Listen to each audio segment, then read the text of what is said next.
Greetings, and welcome to the Wizard's Nook. Today I'll show you how I made this modular set of walls and pillars. These could be used as part of a miniature walled garden or courtyard for D&D or other tabletop games.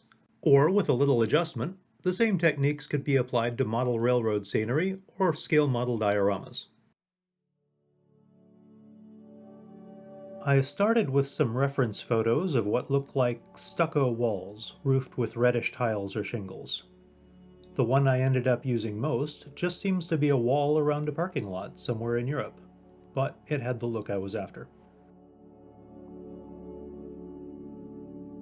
I decided to cut the peak of the wall first, just in case I needed more than one try to get the angle right. This turned out to be a good plan. If you happen to have a Proxxon cutter, this step should go much quicker.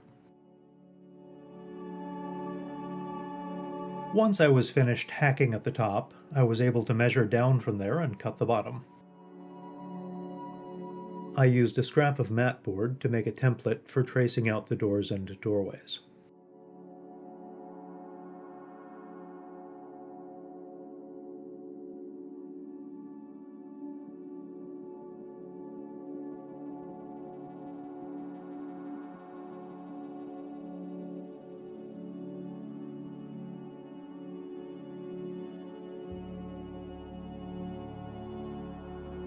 After cutting out the doorways, I lightly sanded them off camera to smooth out the surface. This was not a good plan. The foam is so soft that sanding made the first doorway much too big. I was more careful with the second one, which came out basically okay.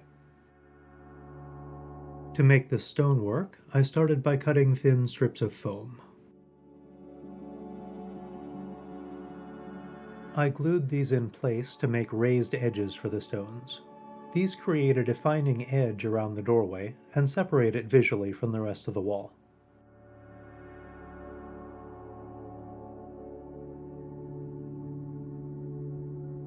I used pins to hold the strips in place while the glue dried. This is quick-dry tacky glue. I marked out the stone placement on the arch, so I could put the pins along the mortar lines and not have to fill those holes later.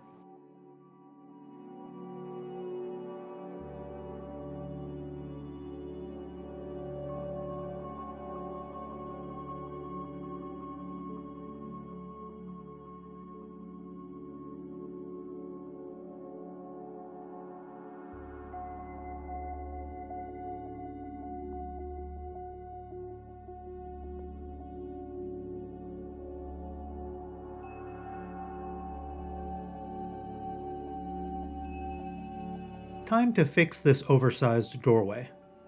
I'm adding a thin layer of foam on the inner surface to fill the gap around the door. This is still that same insulation foam. It's flexible when you cut it into thin strips. Here again I'm putting the pins along the mortar lines, so I'll have fewer holes to deal with later.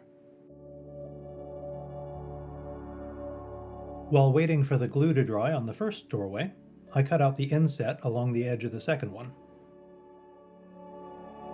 It took me a little more than half an hour to cut both sides, which is actually longer than it took to add material to the first doorway. So in this case, fixing the mistake on the first one worked out better than the original plan.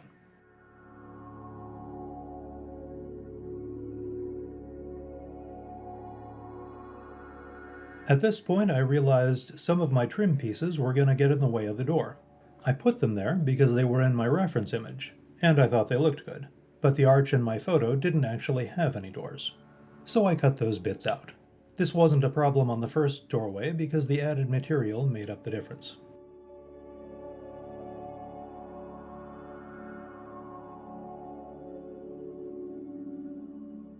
After adjusting the size of a few pieces and adding a few more tiny bits of edging, I very lightly sanded the stonework to smooth down some of those cut edges. The foam had some indentations on one side, which I smoothed out with some careful sanding. And yes, I should have done this before gluing on the stonework. If you haven't already figured it out by now, Careful planning is not really my thing. I used a rounded stone to add some random unevenness to the walls, so they wouldn't be perfectly flat. Then I worked in some more detailed texture with a couple of pebbles and a ball of foil. The smallest pebble seemed to work best.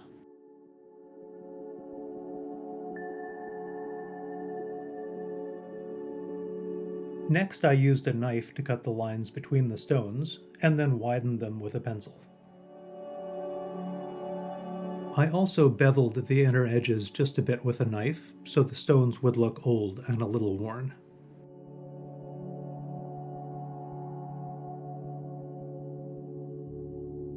After this, I made 4 corner posts or pillars out of 1-inch thick foam. The flat stone tops are made from dollar store foam board.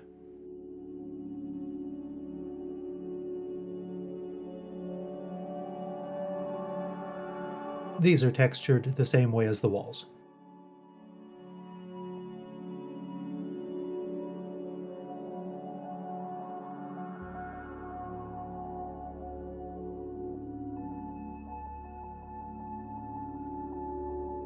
I added some cracks here and there with a pencil, and used a sculpting tool and tweezers to create some larger damaged areas.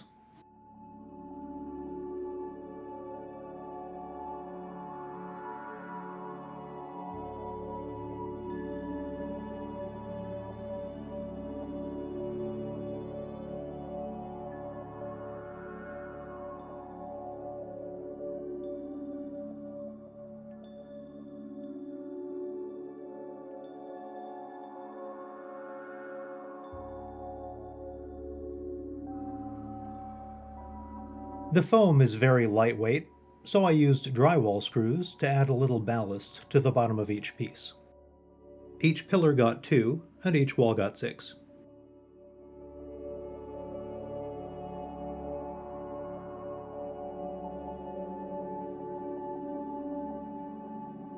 I tested this with a quick gust of wind spell. The extra weight definitely helps. I covered up the screw heads with modeling paste.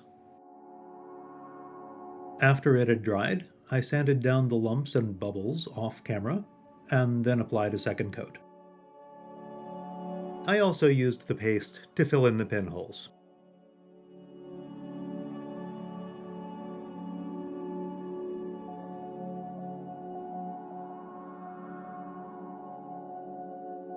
The base layer of the roof is just cardboard cut from the edges of a pizza box.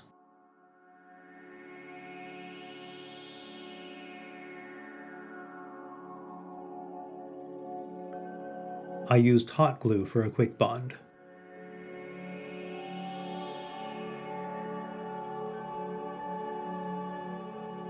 One of the reasons I picked this project was because I wanted to try making beaver tail roof tiles. I found a pair of cheap scallop edge scissors at a craft store and thought they would be perfect for this. I was figuring this out as I went, so I started by cutting the cardstock into long thin strips. Since the back edge of the strips is hidden though, this step could probably be skipped. I'll try that next time. The bottom edge of the tiles still needed to be separated. I tried a knife at first, but scissors seemed to be a little bit faster.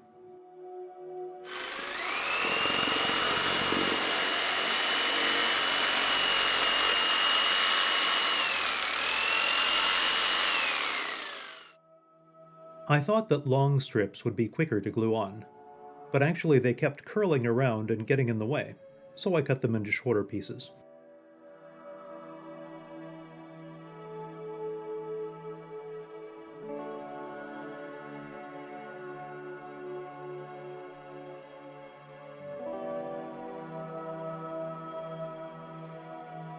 In just a couple of places, I left a gap between the strips, so it would look like a shingle had fallen out. After the third row, I cut the excess cardstock from the top and repeated the process on the other side.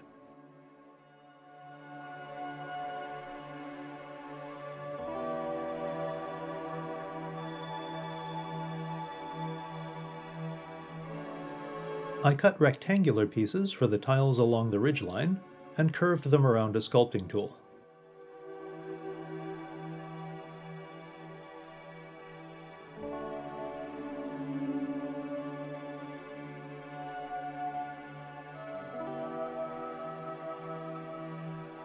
After looking at the results, I decided that rectangular tiles didn't look quite right, because the corners of each one stick out from beneath the one above. It wasn't enough of a problem to redo the first roof, but on the second one, I did cut the edges down at an angle. It took longer, but looked better. That's not normally how cutting corners goes.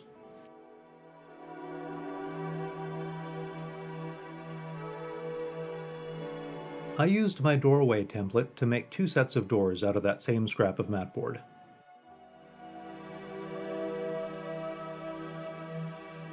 I also traced it onto some thin cardboard to make another template, this time for the outer layers of the doors.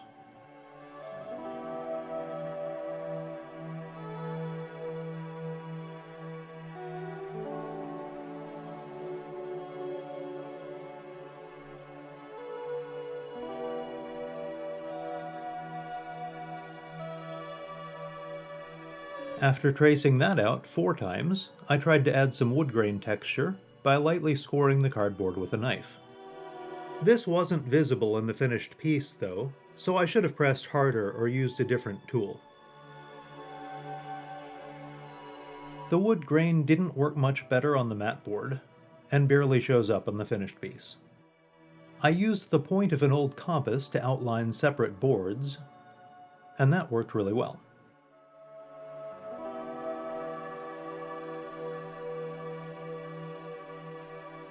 After gluing the pieces together and separating the doors, it was time to figure out the hinges.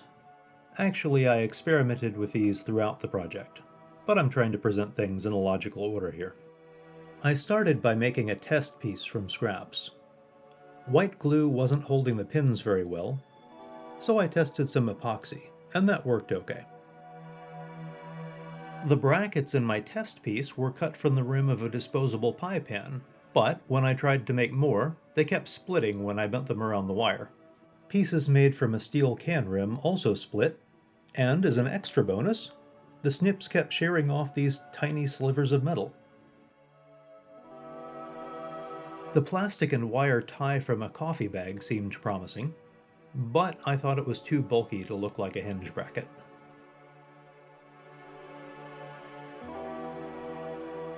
I also tried cutting strips from a piece of sheet metal I found in my bits box. I think it was originally the back panel of a switch or something. I made a final test piece to compare the two and to make sure superglue would stick to them, and the scrap metal looked best, so that's what I used. It was a little tricky to work with, though, and I did cut myself in the process, so there's probably a better option out there. I bent the strips around a piece of wire from a coat hanger. I originally cut this piece to use for the hinge pins, but decided it was too thick. The metal had enough spring to it that I used a bit of superglue to keep the loops closed. After applying the glue, I used the end of a bent paper clip to hold the joint together without getting stuck to it. A pinch of baking soda cured the glue almost instantly. It left some crusty residue here and there, but that was easily removed with a pair of side cutters and a small hand drill.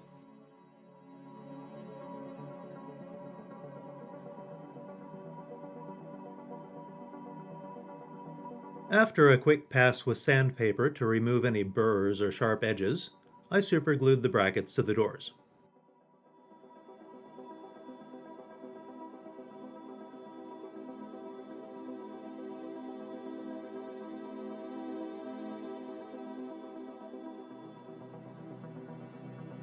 I used white glue to make rivets for the hinges, dotting it on with a toothpick and letting it dry.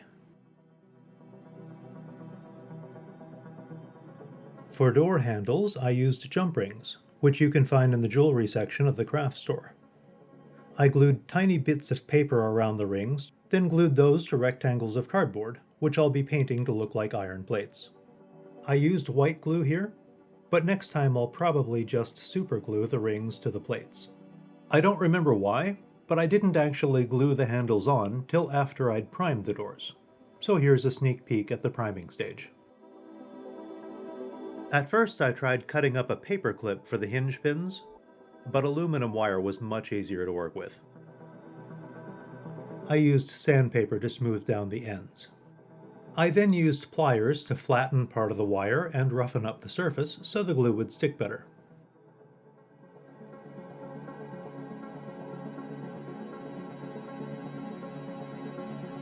These hook shapes seem to provide the right amount of surface area for gluing.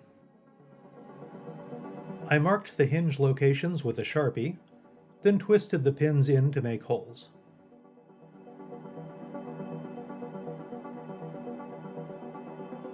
After a final test fit, I glued the pins into place with 2-part epoxy. I used a torn scrap of cardboard to spread the epoxy.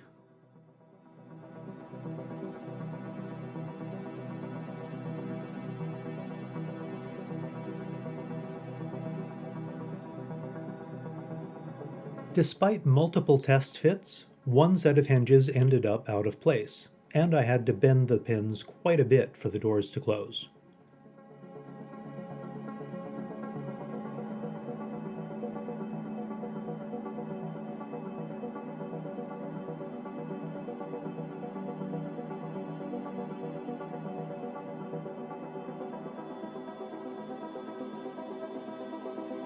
I primed everything with a mix of Mod Podge and gray paint to strengthen and protect the foam. I'm trying to keep my projects budget-friendly, so for this one I decided to stick to the cheapest craft paints I could find. The smaller bottles were about 60 cents each. I gave the bottom of each piece a quick coat of dark gray. A piece never seems quite finished to me unless the bottom is painted. I also used the same gray to add shadows under the archways and along the base of the walls. Next, I did a base coat to establish the main color scheme. I knew this paint wasn't going to give great coverage, so this was a fast and sloppy paint job.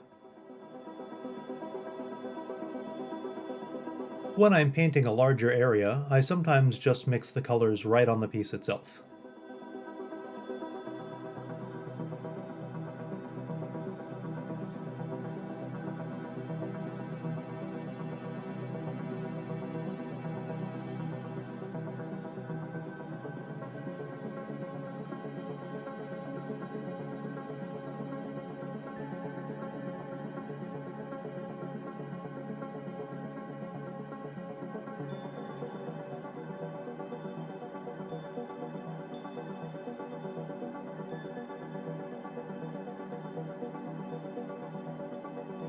I used thin, dark paint to distinguish the inner panels of the doors from the outer layer of trim.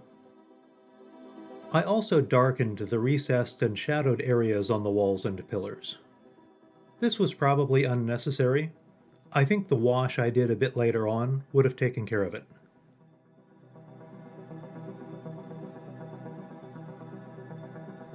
I used different shades of gray to add some variation between the stones around the doorway.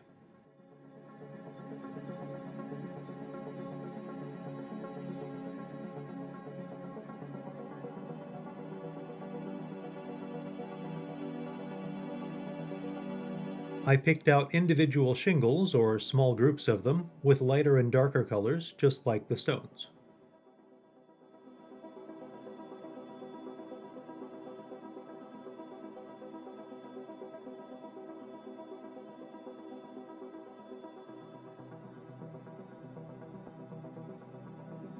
After painting the doors with a couple shades of brown, I used a dark wash followed by some light brown dry brushing to bring out the surface details.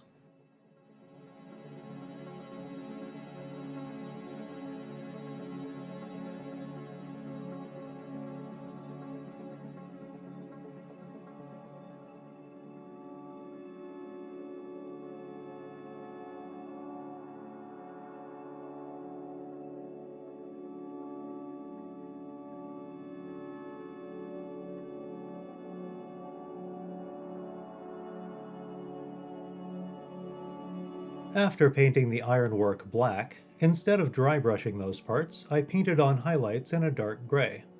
This gave me better control over the paint.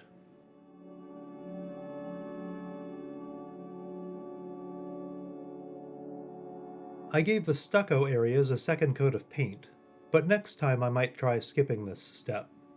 I think the dark wash and the light dry brushing will probably cover up the unevenness in the base coat.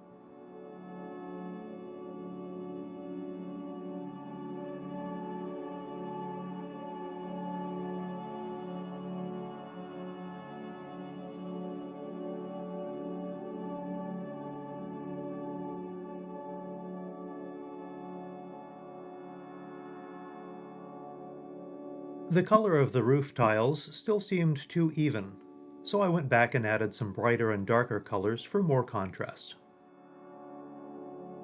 For the wash, I used black craft paint thinned with a lot of water. I also added a bit of blue paint, so the shadowed areas would appear slightly cooler.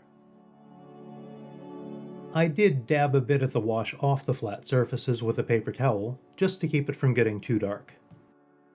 I dry brushed the stucco with a bright off-white. The dry brushing brightens up the wall and brings out details.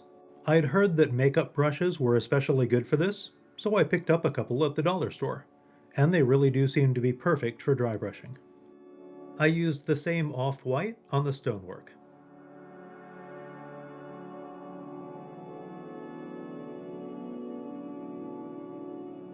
The tops of the pillars have less surface detail, so I used light gray there with a slightly wetter brush. After trying a couple of colors, I settled on pretty much straight orange for dry brushing the roof. And after that step, the painting was done. I used a small hand drill to clear any paint or glue out of the hinge brackets, and slipped the doors into place. That's right, the doors just slid into place, gliding effortlessly into position. Fine. After clearing out some more paint and dried glue and then mangling the wire with a pair of pliers, I was finally able to cram the doors into place. They don't swing very smoothly, but they can be opened and closed. So, while I'm not overjoyed with how the hinges came out, they do work. On the whole, this was a fun project to work on, and I'm planning to expand on it with some matching pieces in the next video. Unless I decide to do something else first.